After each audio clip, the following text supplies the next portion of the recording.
La Bible en un an. Lecture du 8 décembre. Jude, chapitre 1. Jude, serviteur de Jésus-Christ et frère de Jacques, à ceux qui ont été appelés, qui sont aimés en Dieu le Père et gardés pour Jésus-Christ. Que la miséricorde, la paix et la charité vous soient multipliées. Bien-aimés, comme je désirais vivement vous écrire au sujet de notre salut commun, je me suis senti obligé de le faire afin de vous exhorter à combattre pour la foi qui a été transmise aux saints une fois pour toutes. Car il s'est glissé parmi vous certains hommes dont la condamnation est écrite depuis longtemps, des impies qui changent la grâce de notre Dieu en dissolution et qui renient notre seul Maître et Seigneur Jésus-Christ.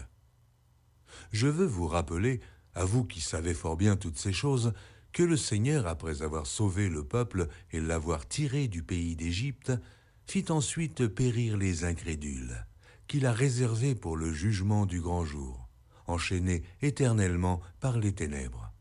Les anges qui n'ont pas gardé leur dignité, mais qui ont abandonné leur propre demeure. Que Sodome et Gomorrhe et les villes voisines qui se livrèrent comme eux à l'impudicité et à des vices contre nature sont donnés en exemple, subissant la peine d'un feu éternel. Malgré cela, ces hommes aussi, entraînés par leur rêverie, souillent pareillement leur chair, méprisent l'autorité et injurient les gloires.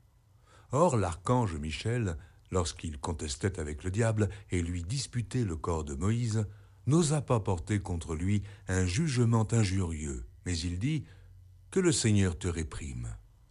Eux, au contraire, ils parlent d'une manière injurieuse de ce qu'ils ignorent, et ils se corrompent dans ce qu'ils savent, naturellement, comme les brutes. Malheur à eux, car ils ont suivi la voie de Caïn, ils se sont jetés pour un salaire dans l'égarement de Balaam, ils se sont perdus par la révolte de Corée. Ce sont des écueils dans vos agapes, faisant impudemment bonne chère, se repaissant eux-mêmes. Ce sont des nuées sans eau, poussées par les vents, des arbres d'automne sans fruits, 2 fois morts, déracinés, des vagues furieuses de la mer, rejetant l'écume de leur impureté, des astres errants auxquels l'obscurité des ténèbres est réservée pour l'éternité. C'est aussi pour eux qu'Enoch, le 7e depuis Adam, a prophétisé en ces termes. Voici, le Seigneur est venu avec ses saintes myriades pour exercer un jugement contre tous et pour faire rendre compte à tous les impies parmi eux de tous les actes d'impiété qu'ils ont commis et de toutes les paroles injurieuses qu'ont proférées contre lui des pécheurs impies. Ce sont des gens qui murmurent, qui se plaignent de leur sort, qui marchent selon leur convoitise, qui ont à la bouche des paroles hautaines, qui admirent les personnes par motif d'intérêt. Mais vous, bien-aimés, souvenez-vous des choses annoncées d'avance par les apôtres de notre Seigneur Jésus-Christ. Ils vous disaient qu'au dernier temps, il y aurait des moqueurs, marchant selon leur convoitise impie. Ce sont eux qui provoquent des divisions, hommes sensuels, n'ayant pas l'esprit. Pour vous, bien-aimés, vous édifiant vous-même sur votre très sainte foi et priant par le Saint-Esprit, maintenez-vous dans l'amour de Dieu en attendant la miséricorde de notre Seigneur Jésus-Christ pour la vie éternelle. Reprenez les uns qui contestent, sauvez-en d'autres en les arrachant du feu, et pour d'autres encore, ayez une pitié mêlée de crainte, haïssant jusqu'à la tunique souillée par la chair.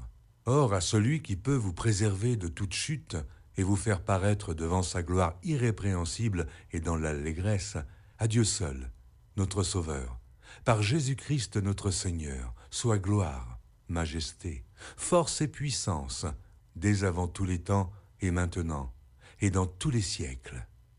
Amen. Osée, chapitre 10. Israël était une vigne féconde, qui rendait beaucoup de fruits.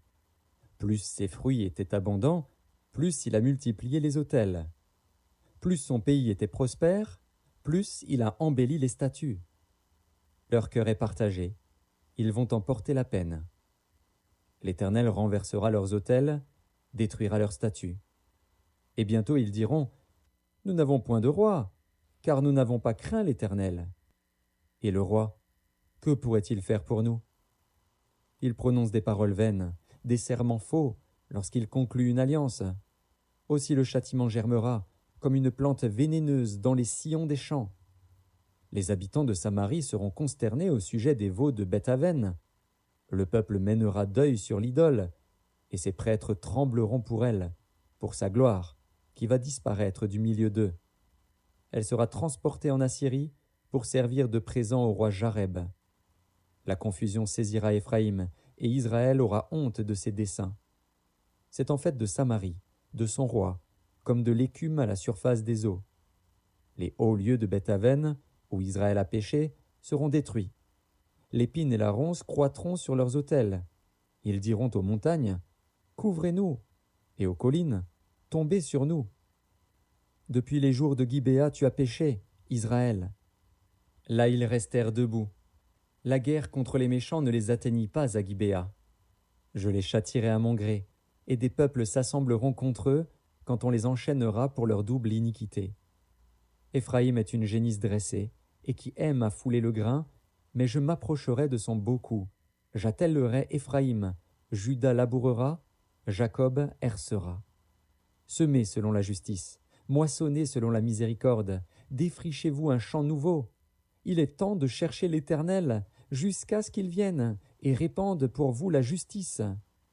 Vous avez cultivé le mal, moissonné l'iniquité, mangé le fruit du mensonge, car tu as eu confiance dans ta voix, dans le nombre de tes vaillants hommes.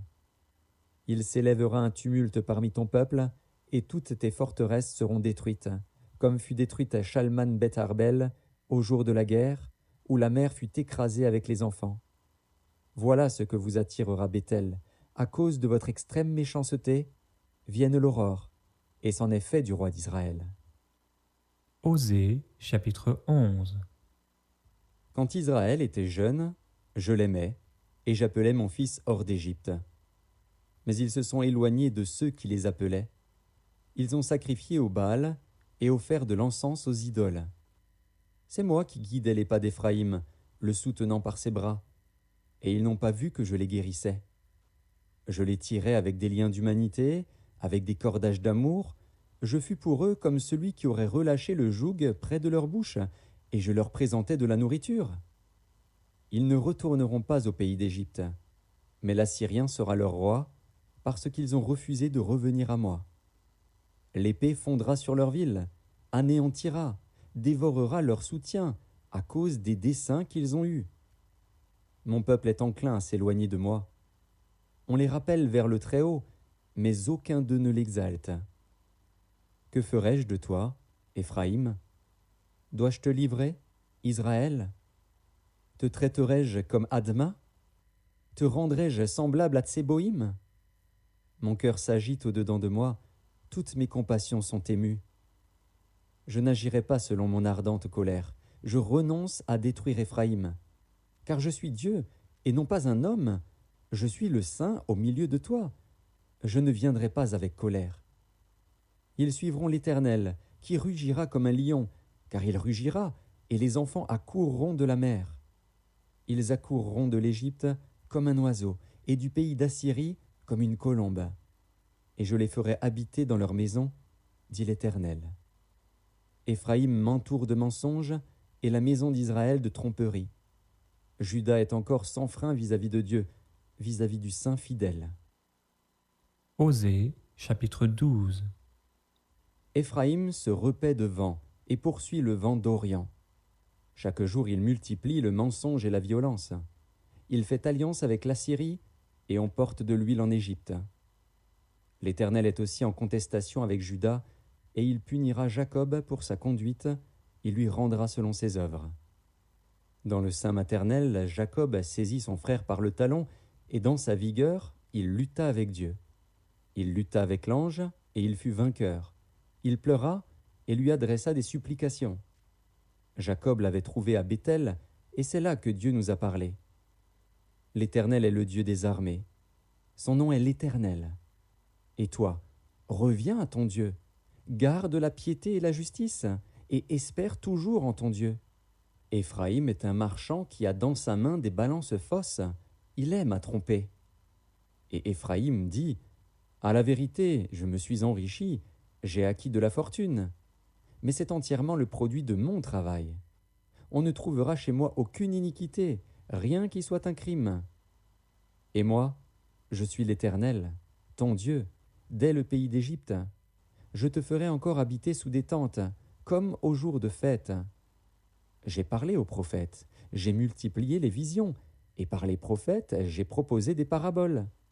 Si Galaad n'est que néant, ils seront certainement anéantis. Ils sacrifient des bœufs dans Gilgal. Aussi leurs autels seront comme des monceaux de pierre sur les sillons des champs. Jacob s'enfuit au pays d'Aram, Israël servit pour une femme, et pour une femme il garda les troupeaux. Par un prophète l'Éternel fit monter Israël hors d'Égypte, et par un prophète Israël fut gardé. Éphraïm a irrité l'Éternel amèrement.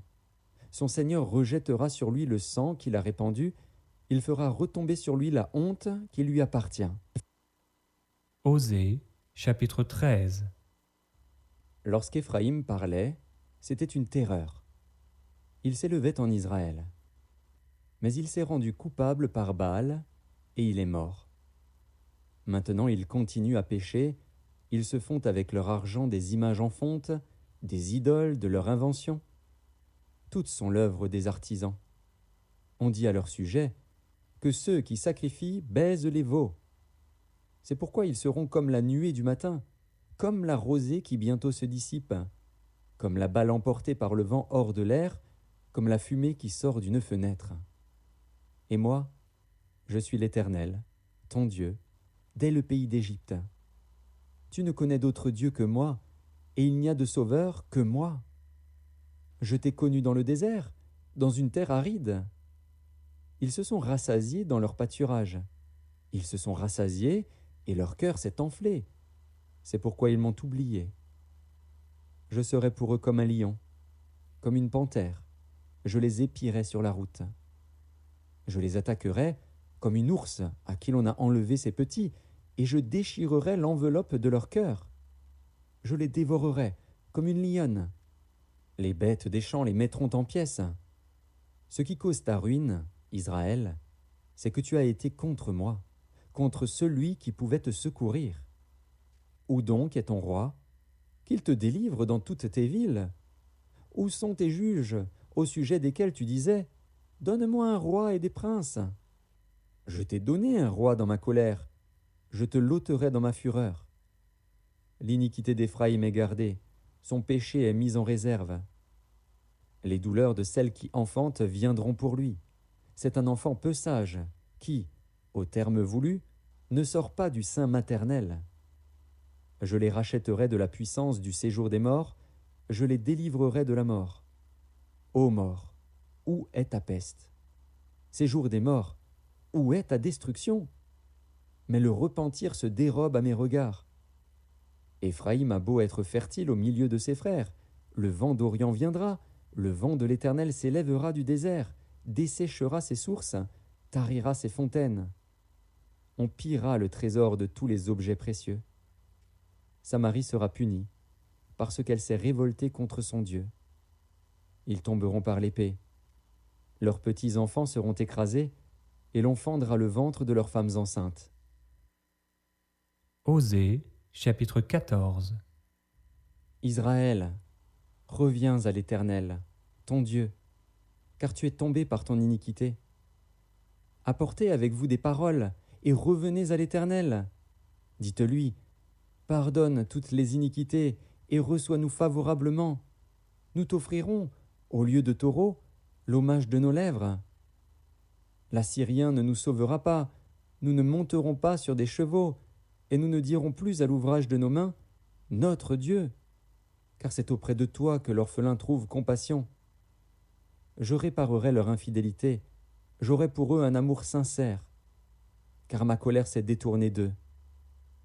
Je serai comme la rosée pour Israël, il fleurira comme le lys, et il poussera des racines comme le Liban. Ses rameaux s'étendront, il aura la magnificence de l'olivier et les parfums du Liban. Ils reviendront s'asseoir à son ombre, ils redonneront la vie aux froment, et ils fleuriront comme la vigne. Ils auront la renommée du vin du Liban. Éphraïm, qu'ai-je à faire encore avec les idoles? Je l'exaucerai, je le regarderai, je serai pour lui comme un cyprès verdoyant. C'est de moi que tu recevras ton fruit. Que celui qui est sage prenne garde à ces choses, que celui qui est intelligent les comprenne, car les voies de l'Éternel sont droites. Les justes y marcheront, mais les rebelles y tomberont. Psaume chapitre 127. Cantique des degrés de Salomon. Si l'Éternel ne bâtit la maison, ceux qui la bâtissent travaillent en vain. Si l'Éternel ne garde la ville, celui qui la garde veille en vain. En vain vous levez-vous matin, vous couchez-vous tard, et mangez-vous le pain de douleur. Il en donne autant à ses bien-aimés pendant leur sommeil. Voici, des fils sont un héritage de l'Éternel, le fruit des entrailles est une récompense. Comme les flèches dans la main d'un guerrier, ainsi sont les fils de la jeunesse. Heureux l'homme qui en a rempli son carquois.